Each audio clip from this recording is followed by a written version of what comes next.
అందరికీ నమస్కారం అండి. నేను మీ పరశురామ్‌ని. Welcome to our channel. Our channel is అవేద్యాస్ కిట్ మనీ ఛానల్. ఓకే అండి. ఈ రోజుటి వీడియోలో మనం 2024లో మార్కెట్ పడిపోవడానికి గల కారణాలేంటి? మార్కెట్ ఏ రేంజ్‌లో పడిపోయింది? అండ్ 2025లో మార్కెట్ ఇక పుంజుకుంటుందా?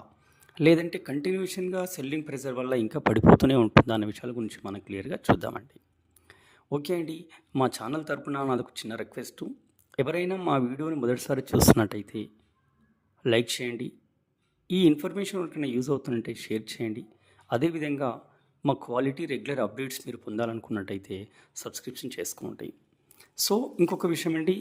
సో ఈరోజు తరపున అంటే జనవరి 1, 2025 తరపున మా ఛానల్ తరపున, మా ఫ్యామిలీ తరపున, మా వీడియో చూస్తున్న అందరి మిత్రులకు కూడా నూతన సంవత్సర శుభాకాంక్షలు తెలుపుతూ ఇక ఈ వీడియోనైతే మనం కంటిన్యూ చేద్దామండి. ఓకే అండి. 2024లో మార్కెట్ అనేది ఎంతగా పడిపోయింది అండ్ 2024లో మార్కెట్ అనేది పడిపోవడానికి గల కారణాలు ఏంటనే విషయం మనం ఇప్పుడు ఒకటి చూద్దామండి. బట్ యాక్చువల్గా మనకి ఒక 2 to 3 years తీసుకున్నట్టయితే అంటే ఆఫ్టర్ కోవిడ్ తర్వాత మార్కెట్ అనేది మనకు అప్ ట్రెండ్లోనే మూవ్ అయిందండి. ఎక్కడ కూడా ప్రస్తుతం 2024లో డౌన్ ట్రెండ్లో మూవ్ అయినంతగా ఎప్పుడు కూడా మనం చూడలేదండి. ఆఫ్టర్ కోవిడ్ నేను చెప్తున్నటువంటి విషయం. సో కాబట్టి మనకు ఈసారి 2024లో మనకి at the end of the ఈ ఇయర్కి మనకు డౌన్ ట్రెండ్లో అయితే మార్కెట్ ఉండడం అనేది మనము చూసాం. సో వీటికి గల ముఖ్య కారణాలు ఏంటి అనేది ఒకటి చూద్దాం. ఇప్పుడు మనం చెప్పారు కదా, ఆఫ్టర్ కోవిడ్ తర్వాత 2024లో మార్కెట్ అనేది ఫాల్ అవ్వడం అయితే జరిగిందండి. దీనికి గల కారణం ఏంటంటే ఏ పిల్లోనైనా అడిగితే చెప్తారండి, మార్కెట్ అనేది ఒకసారి గ్రాఫ్ పెరిగితే ఖచ్చితంగా పెరిగిన గ్రాఫ్ అనేది పడిపోతుందండి. అది చిన్న పిల్లగాని కూడా మార్కెట్కి సంబంధించిన విషయం అడిగితే చెప్తారండి. So not only the market situation అండి, బట్ ఎక్కడైనా సరే ఈవెన్ మన రియల్ లైఫ్లో కూడా ఒకసారి గ్రాఫ్ పెరిగిందంటే ఖచ్చితంగా పెరిగిన గ్రాఫ్ అనేది పడిపోవాల్సిందండి. ఇది ద ఫస్ట్ రీజన్ అండి మనకి మార్కెట్ అనేది పడిపోవడానికి. అండ్ నెక్స్ట్ వచ్చేసి ఏంటంటే మనకు సెప్టెంబర్ త్రైమాసికంలో కంపెనీల్లో గ్రోత్ అనేది చాలా తక్కువ ఉందండి. సో కాబట్టి ఇది రెండో రీజన్గా చెప్పుకోవచ్చు మనం 2024లో మార్కెట్ అనేది డౌన్ ట్రెండ్లో ఉండడానికి. ఇక నవంబర్ మాసంలో చూసినట్టయితే మనకు యుఎస్ఏలో జరిగినటువంటి యుఎస్ఏలో ఎలక్షన్స్ జరిగిన తర్వాత ఇప్పటి వరకు కూడా ట్రంప్ ప్రభావం అనేది మార్కెట్పై చాలా పడుతూనే ఉందండి. ఉదాహరణకు మనకు డొనాల్డ్ ట్రంప్ అనేది సుంకాలను విధింపు వివిధ దేశాలలో నుండి మనం చూస్తూనే ఉన్నాం. అంటే చైనా పైన సుంకాల విధింపు అండ్ కెనడా పైన అండ్ మిత్ర దేశాలైన ఏదైనా సరే మన నైబోరింగ్ కంట్రీస్ పైన ఈవెన్ భారతదేశం పైన కూడా మనకి సుంకాలు విధిస్తారని చెప్పేసి ట్రంప్ ఒక ప్రకటననైతే చెప్పడం జరిగింది. దానివల్ల మనకు మార్కెట్ అనేది ఎంతో కొంత మనకు డౌన్ ట్రెండ్లోకి వెళ్ళిపోయిందండి. ఇక ఇంకొక విషయం తీసుకున్నట్టయితే మనకు రిన్యూవబుల్ ఎనర్జీని యుఎస్ఏ వాళ్ళు మేము ఎట్టి పరిస్థితుల్లో కొనుగోలు చేయము, మాకు రెన్యూవబుల్ పైన అంటే రెన్యూవబుల్ ఎనర్జీని మనం తీసుకున్నంత ఉద్దేశం మాకు లేదు, కాబట్టి మేము రెన్యూవబుల్ ఎనర్జీని ప్రిఫర్ చేయమనే ఉద్దేశంతో మనకు డొనాల్డ్ ట్రంప్ గారు మాట్లాడడంతో ఈ యొక్క రెన్యూవబుల్ ఎనర్జీకి సంబంధించినటువంటి అన్ని స్టాక్స్ కూడా పడిపోవడం జరిగిందండి. సో ఇలాంటివి ఏదైతేనేముంది మన డొనాల్డ్ ట్రంప్ గారు ఏదో ఒక విషయం పైన మాట్లాడుతుండడం వల్ల మనకు మార్కెట్ అనేది డైలీ అనేది డౌన్ ట్రెండ్లోకి వెళ్ళిపోయింది. ఇదొకటండి. నెక్స్ట్ వచ్చేసి మనకు మిడిల్ ఈస్ట్లో యుద్ధాలు జరిగినాయండి. అంటే ఈ మిడిల్ ఈస్ట్లో యుద్ధాలు జరగడం వల్ల కూడా అంటే మనకు తెలిసింది కదండి, మార్కెట్ అంటే ఇంటర్నేషనల్ అండి. ఏ దేశంలో ఏం జరిగినా ఖచ్చితంగా మార్కెట్ అనేది రియాక్ట్ అవుతుంది. సరే అది కంప్లీట్గా అంటే చాలా టైం వరకు ఉంటుందా అనే ఉద్దేశం అనేది అప్పుడున్నటువంటి పరిస్థితులను బట్టి ఉంటుంది. కానీ సరే ఏదేమైనా ప్రపంచంలో ఎక్కడ ఏ మూలకు ఏ దేశంలో ఏం జరిగినా కానీ ఖచ్చితంగా మార్కెట్ అనేది రియాక్ట్ అవుతుందండి. కాబట్టి మిడిల్ ఈస్ట్లో యుద్ధాల వల్ల కూడా మనకు మార్కెట్ అనేది డౌన్ ట్రెండ్లోకి వెళ్ళిపోయింది. అండ్ దాంతోపాటు రష్యా ఉక్రెయిన్ దేశాల మధ్య కూడా మనకి ఈ మధ్యలో యుద్ధాలు జరిగినాయి. సో ఇది కూడా ఒక కారణంగా మనం చెప్పుకోవచ్చండి. అండ్ నెక్స్ట్ వచ్చేసి మనకు చైనాలో స్టిమ్యులేషన్ ప్యాకేజ్ అనేది వాళ్ళు ప్రకటించడం జరిగిందండి. ఈ ఉద్దీపన ప్యాకేజ్ని వాళ్ళు ప్రకటించినప్పుడు మన ఇండియాలో ఉన్న ఈక్విటీస్లో నుంచి దాదాపుగా మోస్ట్లీ ఎఫ్ఐఎస్లు అందరూ కూడా సెల్లింగ్ చేసి మనకు చైనాకు వెళ్ళిపోయి అక్కడ పెట్టుబడులు పెట్టుకోవడం జరిగిందండి. ఇది చాలా అతిపెద్ద రీజన్గా చెప్పుకోవచ్చండి మనకు. అంటే మోస్ట్లీ ఎఫ్ఐఎస్ఎస్ వల్ల మూవ్మెంట్ వల్లనే ఇంత పెద్దగా, అంటే రోజుకు 1-2% వరకు మనకు మార్కెట్ అనేది డౌన్ ట్రెండ్లోకి వెళ్ళిపోతుందండి. సో దీనికి కారణం ఏంటంటే ఎఫ్ఐఎస్ వల్ల సెల్లింగ్. అంటే ఎఫ్ఐఎస్ఎస్ వాళ్ళు ఫారిన్ ఇన్వెస్టర్స్ ఏంటంటే మన ఇండియాలో ఉన్న ఈక్విటీస్లో నుంచి వాళ్ళ యొక్క పెట్టుబడుల్ని వాళ్ళు వెనక్కి తీసుకోవడం, అదేవిధంగా చైనాలో ఉన్నటువంటి విలువైన కంపెనీలో వాళ్ళ యొక్క పెట్టుబడులు పెట్టుకోవడం వల్ల మనకి మార్కెట్ అనేది డౌన్ ట్రెండ్లోకి వెళ్ళిపోయింది అనే విషయం మనం క్లియర్గా చూడొచ్చండి. ఇది పెద్ద రీజన్. మార్కెట్ ఈ రేంజ్లో పడిపోవడానికి గల పెద్ద రీజన్ ఏంటంటే మనకు ఈ యొక్క చైనాలో స్టిమ్యులేషన్ ప్యాకేజ్ని వాళ్ళు ప్రకటించడము. నెక్స్ట్ డిసెంబర్లో వచ్చేసి మనకు ఫెడ్ రేట్ కట్స్ అండి. యాక్చువల్లీ ఫెడ్ రేట్ కట్స్ అనేది మార్కెట్లో ఉన్నటువంటి పెద్దలు ఎక్స్పర్ట్స్ వాళ్ళ ఎక్స్పెక్టేషన్స్ ప్రకారమే ఫెడ్ రేట్స్ అయితే వాళ్ళు కట్టింగ్ జరిగింది. కానీ ఫ్యూచర్లో అంటే 2025 ఇయర్లో ఫెడ్ రేట్ కట్స్ అనేది స్లోగా ఉంటాయని అనౌన్స్మెంట్ చేయడం జరిగింది ఈ ఫెడరల్ బ్యాంక్ చైర్మన్ గారు. సో కాబట్టి దానివల్ల కూడా మనకి ఇప్పటికి కూడా మార్కెట్ అనేది డౌన్ ట్రెండ్లోనే నడుస్తుందండి. ఇది కూడా ఒక కారణంగా మనం చెప్పుకోవచ్చు. అండ్ ఇంకా ద్రవ్యోల్బణం ప్రభావం కూడా అండి. అంటే ఇన్ఫ్లేషన్ ప్రభావం వల్ల కూడా అమెరికాలో మనకి బాండ్ ఈల్డ్స్ పెరిగిపోవడం, సో ఏదైతే ఏమైంది ద్రవ్యోల్బణం కూడా మనకి ఇన్ఫ్లేషన్ పెరగడం వల్ల కూడా మనకు మార్కెట్ అనేది ఇప్పటికీ కూడా డౌన్ ట్రెండ్లోనే ఉందండి. ఇక ఇది వచ్చేసి అట్ ద సేమ్ టైం మనకు ఇండియాలో ఆర్బీఐ చైర్మన్ గారు మారడం అనేది కూడా ఒక విధంగా మనకు మార్కెట్కు నెగిటివ్ అని చెప్పుకోవచ్చు అండి. ఎందుకంటే అప్పుడున్నటువంటి చైర్మన్ గారు శక్తిదాస్ గారు ఉండడం వల్ల మన మార్కెట్ అనేది ఒక విధంగా పాజిటివ్ మూవ్లో వెళ్ళిపోయింది. ప్రస్తుతం ఇప్పుడు సంజయ్ మల్హోత్రా గారు మనకి ఆర్బీఐ చైర్మన్గా రావడం జరిగింది. సో ఈయన విధి విధానం ఎలా ఉంటాయి అంటే ఈయన పెరుగుతున్నటువంటి రూపాయిని ఏ విధంగా కట్టడి చేస్తారు, ద్రవ్యోల్బణాన్ని ఏ విధంగా కట్టడి చేస్తారు అనే విషయం కూడా మనకు అంటే మార్కెట్లో ఉన్నటువంటి పెద్దలకు తెలియదు. కాబట్టి ఇది కూడా ఒక రీజన్ అని చెప్పుకోవచ్చు మనకు మార్కెట్లో 2024లో పడిపోవడానికి. ఇక అతిపెద్ద రీజన్ వచ్చేసి ఏంటంటే మనకు రూపాయి క్షీణించడం. ఇక డొనాల్డ్ ట్రంప్ గారు యుఎస్ఏలో గెలిచినప్పటి నుంచి ఇప్పటి వరకు కూడా రూపాయి క్షీణించడం జరుగుతుందండి. డైలీ అనేది రూపాయి క్షీణించడం జరుగుతుందండి. అంటే కొంతమంది మార్కెట్లో ఉన్నటువంటి ఎక్స్పర్ట్స్ పెద్ద వాళ్ళు చెప్తున్నటువంటి మాట ఏంటంటే అప్రోక్సిమేట్లీ రూపాయి అనేది 86 రూపీస్కి వెళ్ళిపోతుంది అంటున్నాండి. అంటే 86 per dollar, ప్రస్తుతం వచ్చేసి 85.64 అండ్ 85.50 ఇలా ఉంటుంది. సో వాట్ ఎవర్ 86 రూపాయలు $1తో ఈక్వల్గా మనం చూడబోతున్నామండి ఫ్యూచర్లో. ఈ విధంగా మార్కెట్లో ఉన్నటువంటి ఎక్స్పర్ట్స్ అనేది చెప్పడం జరుగుతుందండి. ఇక ఇప్పటికీ కూడా ఎఫ్ఐఎల్ సెల్లింగ్ అనేది ఇంకా కంటిన్యూ అవుతుందండి. ఈ ఎఫ్ఐఎస్ వల్ల సెల్లింగ్స్ కంటిన్యూ అయినంత వరకు మనకు మార్కెట్లు అనేది డౌన్ ట్రెండ్లోనే కొనసాగడం జరుగుతుంది. అయితే అఫ్కోర్స్ కొంతమంది ఎఫ్ఐఎస్ వాళ్ళు ఇన్వెస్ట్మెంట్ కూడా చేస్తున్నారండి. కానీ మోస్ట్ ఆఫ్ ది ఎఫ్ఐఎస్ అందరూ కూడా మనకి ఏంటంటే వాళ్ళ దగ్గర ఉన్నటువంటి పెట్టుబడుల్ని ఇండియన్ ఈక్విటీస్లో నుంచి డ్రాప్ చేయడం జరుగుతుంది. కాబట్టి మార్కెట్ అనేది మనకు నెగిటివ్లో సూచించడం జరుగుతుందండి. ఇదే అండి మనకు 2024లో మార్కెట్ అనేది నెగిటివ్లోకి వెళ్ళడానికి గల కారణాలు. సరే, ఇది నెక్స్ట్ వచ్చేసి మనకు ఫ్యూచర్ గురించి చూస్తే అంటే 2025లో మరి మార్కెట్ పెరగవా, మార్కెట్లుగా కంటిన్యూషన్గానే పెరిగిపోతాయా అనే వాటిని గురించి మనం పరిశీలించినట్టయితే ఖచ్చితంగా మార్కెట్లు అనేది పెరుగుదల అనేది చూపిస్తుందండి. ఎందుకంటే చెప్పాను కదా స్టార్టింగ్లోనే, మార్కెట్ అనేది పెరిగినప్పుడు ఖచ్చితంగా పడిపోతే ఖచ్చితంగా పెరుగుతాయండి. సో ఏదేమైతేనే ఉంది మార్కెట్లో ఉన్నటువంటి పెద్దలు చెప్తున్నటువంటి మాట ఏంటంటే ఖచ్చితంగా మార్కెట్లు అనేది పెరుగుదల చూపిస్తాయి, కానీ కొంచెం టైం కావాలి.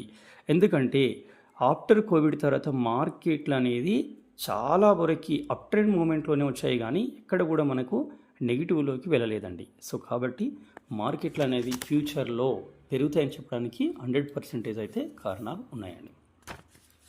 సో మరి 2025లో మార్కెట్ పైన ఎలాంటి ప్రభావాలు ఉంటాయి అంటే మార్కెట్ పుంజుకోవడానికి ఎలాంటి ప్రభావాలు ఉంటాయి, ఎలాంటి విషయాలు మార్కెట్ని మనకు మళ్ళీ రికవర్ చేస్తాయనే విషయం గురించి కూడా మనకు 2 to 3 విషయాలు అయితే మనం చూద్దామండి. సో ముఖ్యంగా వచ్చేసి మనకి ఏంటంటే నెక్స్ట్ ఇప్పుడు రాబోయేటువంటి ఫిబ్రవరి అండ్ మార్చిలో ఇండియాలో బడ్జెట్ అనేది ప్రవేశపెడతారండి.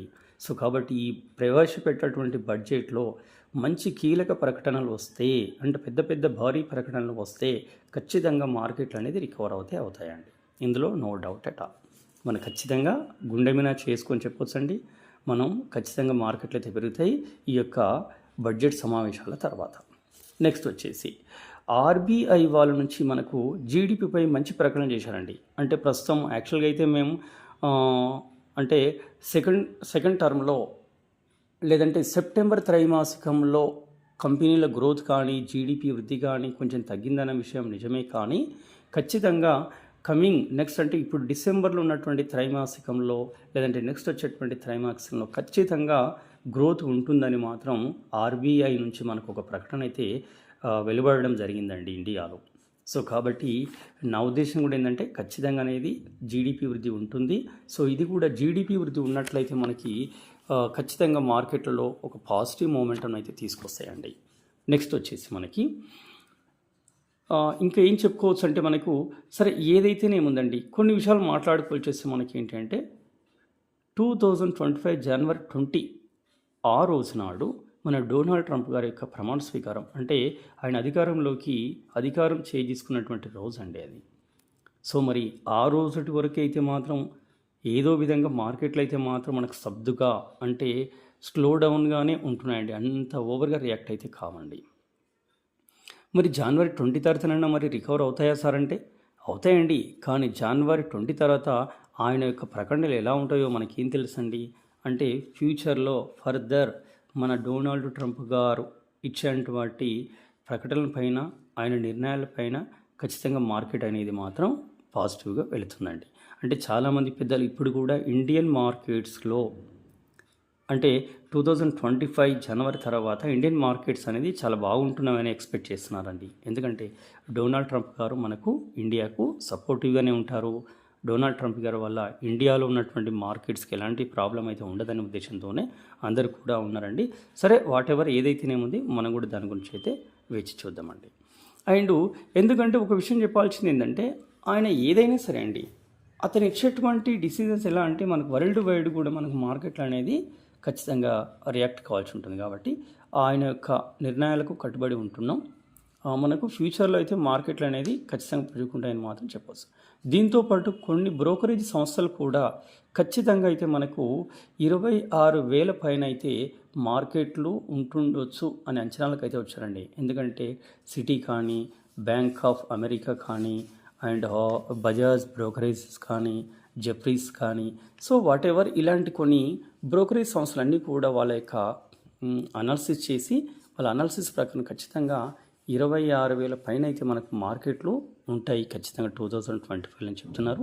ఖచ్చితంగా అయితే మార్కెట్లు అయితే పెరుగుతాయండి, దాని గురించి మనం వరి కావాల్సిన అవసరం అయితే ఏమీ లేదండి. సో ఇదేంటి మనకు 2024లో మార్కెట్లు డౌన్ ట్రెండ్లోకి వెళ్ళడానికి కారణం 2025లో మళ్ళీ అప్ ట్రెండ్లోకి వస్తాయని చెప్పడానికి గల కారణాలండి. సో దీంతోపాటు ఈరోజు మనం ఒక 4 స్టాక్స్ గురించి మనం ఒక విషయాలు చెప్పుకోవాల్సి ఉంటుందండి. ఎందుకంటే మార్కెట్లో ఈ స్టాక్స్ అనేది చాలా మంచి స్ట్రాంగ్ మూమెంటంలో ఉన్నాయండి. అంటే ఫండమెంటల్గా చూసినా కానీ లేదంటే వచ్చేసి టెక్నికల్గా చూసినా కానీ ఇలాంటి స్టాక్స్ని మనం బై చేయొచ్చండి, నో ప్రాబ్లం. ఎందుకంటే కొంతమంది మార్కెట్లో ఉన్నటువంటి ఎక్స్పర్ట్స్ కానీ మార్కెట్ అనాలిసిస్ట్ కానీ ఈ యొక్క స్టాక్స్ని వాళ్ళు ప్రిఫర్ చేస్తున్నారు. కాబట్టి మనం కూడా మనవంతు వీటిని గురించి మీకు ఎక్స్ప్లెయిన్ చేయడానికి ట్రై చేస్తానండి. అందులో వచ్చేసి మొట్టమొదటి స్టాక్ వచ్చేసి ఏంటంటే రిలయన్స్ ఇండస్ట్రీస్ అండి. ఎందుకంటే రిలయన్స్ ఇండస్ట్రీస్ వారు రీసెంట్గా కార్కినోస్ హెల్త్ కేర్ని కొనుగోలు చేసింది. దీని యొక్క విలువ 375 కోట్లు అండి.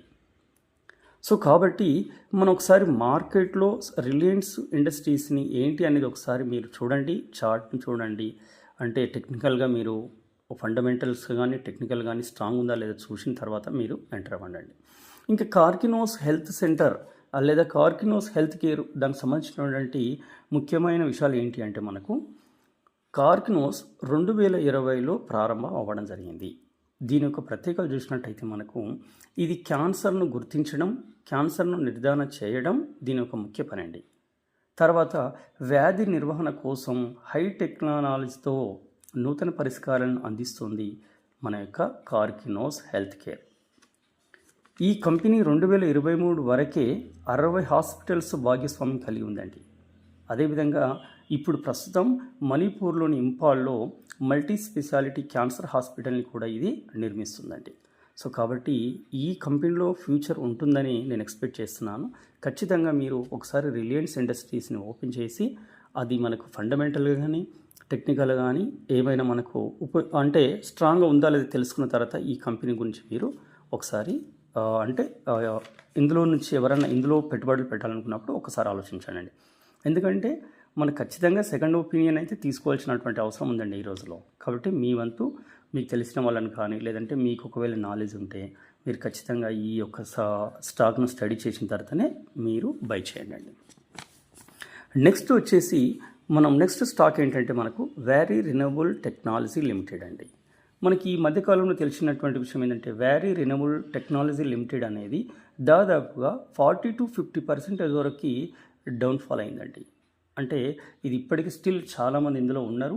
ఇది మంచి ఫండమెంటల్గా స్ట్రాంగ్ ఉన్నటువంటి కంపెనీ. కానీ ఏదైతేనేది కొన్ని కారణం వల్ల వ్యారీ రినవబుల్ టెక్నాలజీ లిమిటెడ్ అనేది మనకి డౌన్ ట్రెండ్లోనే ఉంది. అంటే 40-50% వరకు ఇది మనకి డౌన్ అయిందండి.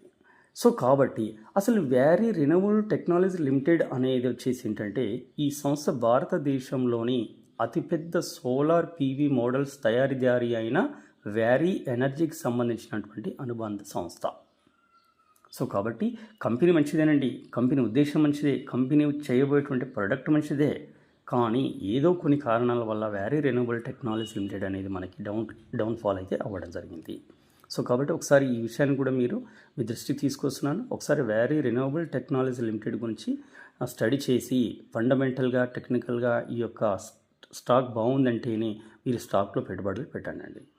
అయితే ఇంకొక విషయం వచ్చేసి ఏంటంటే మనకు ప్రస్తుతం ఇప్పుడు ఈ కంపెనీ జిందాల్ రెన్యూవబుల్కి చెందినటువంటి సన్బ్రిడ్జ్ రెన్యూవబుల్ 9 ప్రైవేట్ లిమిటెడ్ నుండి 2 గిగావాట్ల సోలార్ ప్రాజెక్టునికి సంబంధించినటువంటి అతిపెద్ద ఆర్డర్ని పొందిందండి. సో కాబట్టి ఇది ఎంతో కొంతవరకు మాత్రం మనకు ఈ మధ్యకాలంలో ఇది పాజిటివ్గా రియాక్ట్ అవుతుందండి. ఎందుకంటే లాస్ట్ రోజు మార్కెట్ని అబ్జర్వ్ చేసినట్లయితే వ్యారీ రెన్యూవబుల్ టెక్నాలజీ అనేది మనకు 5% అప్పర్ సర్క్యూట్లో నిలవడం జరిగింది, అది చూసాం. సో నెక్స్ట్ వచ్చేసి ఈ యొక్క వ్యారీ రెన్యూవబుల్ టెక్నాలజీ వారు ఏం చేస్తారంటే రాజస్థాన్లోని బికనూర్లో ఈ ప్రాజెక్టును నిర్మించనున్నారు. జిందాల్ వారి యొక్క ముఖ్య ఉద్దేశం ఏంటంటే 2030 వరకు 12 గిగావాట్స్ల పునరుత్పాదక ఇంధన ప్రాజెక్ట్స్ని అండ్ గ్రీన్ హైడ్రోజన్ ఉత్పత్తి సౌకర్యాలను అభివృద్ధి చేయాలని వాళ్ళు అనుకుంటున్నారండి.